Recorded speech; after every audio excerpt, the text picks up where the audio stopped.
Neptune is entering Aries for the next 14 years.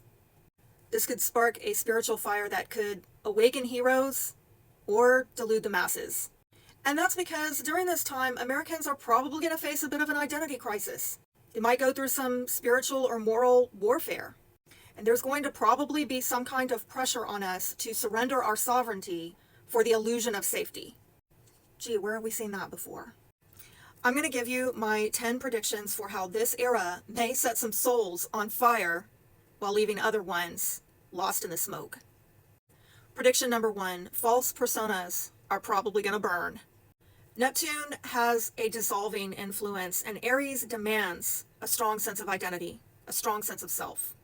And especially as Saturn joins Aries this year for the next 2.5 years, you better believe that is going to get tested. The mask that we built to survive socially, digitally, politically, it's probably going to collapse under the pressure. My advice, use this energy to discover who you are beneath all the programming. Try to avoid performing for systems that were never built to honor your truth. Number 2, the sovereign identity will rise. People are going to increasingly walk away from centralized power. I'm not just talking about the government. I'm talking about tech empires, digital dependency, and the illusion of global unity. The fight for personal sovereignty is not going to be abstract. It's going to be very personal.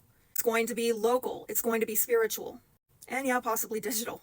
Very possibly. With Pluto in Aquarius. So use this energy to reclaim your voice, your choices, and your time. Avoid confusing convenience for freedom.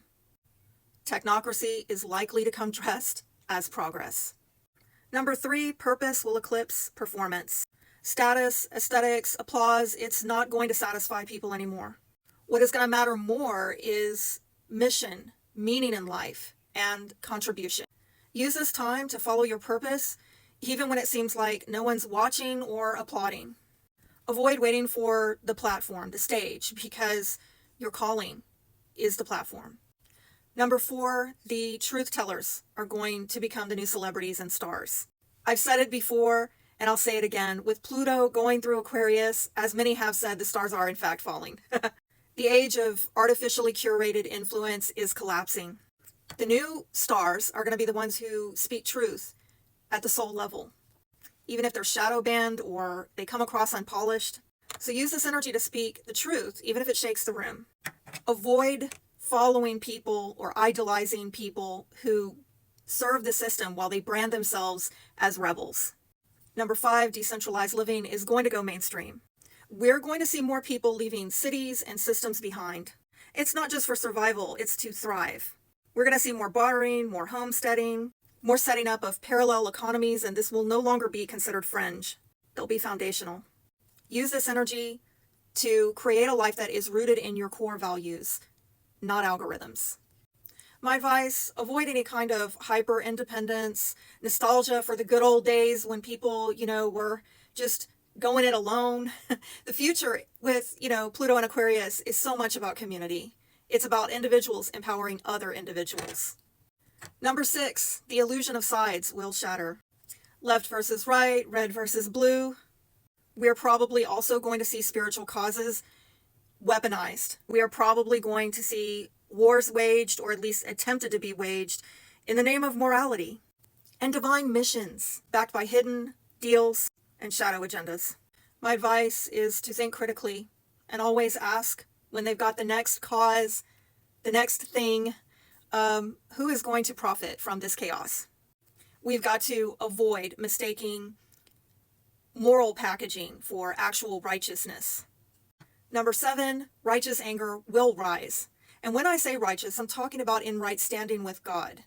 After 14 years of Neptune being in Pisces and us having gone through toxic positivity and moral paralysis, sacred anger will return. This is not just chaos, but it's clarity with fire. Especially when we're talking about the defense of our own bodily autonomy, our own sovereignty, and even that of children.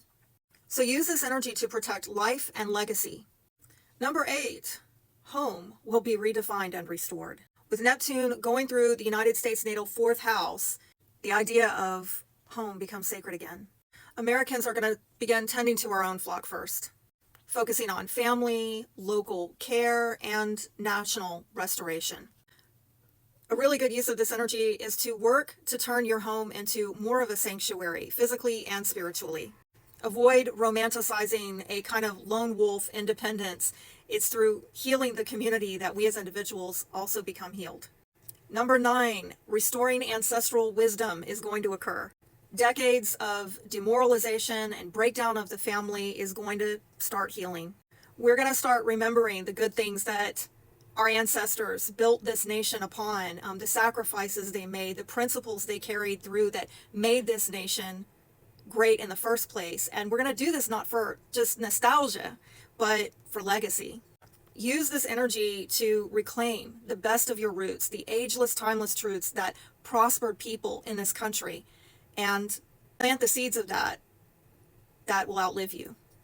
Avoid getting trapped in the transgressions of our ancestors. Focus on the now. And number 10, people are going to have more of a passion for their soul's mission. In the midst of automation and algorithmic distraction, people's sense of purpose is going to light up like a wildfire.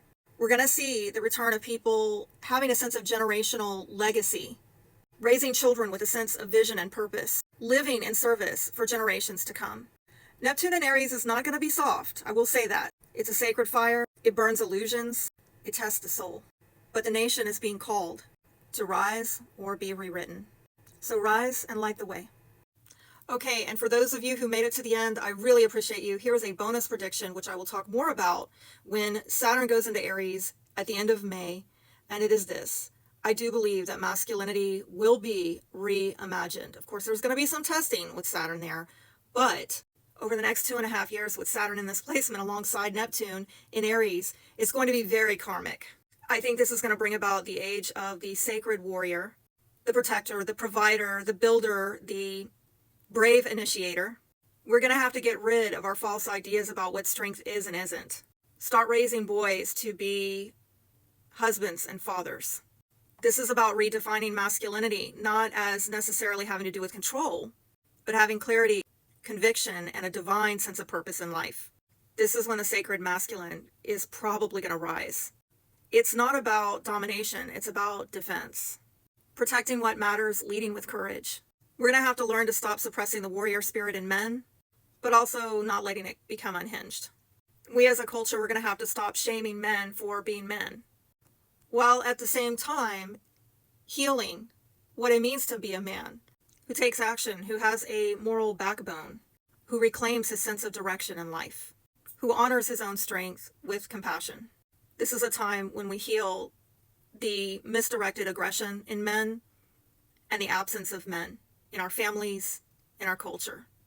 Thanks for watching to the end.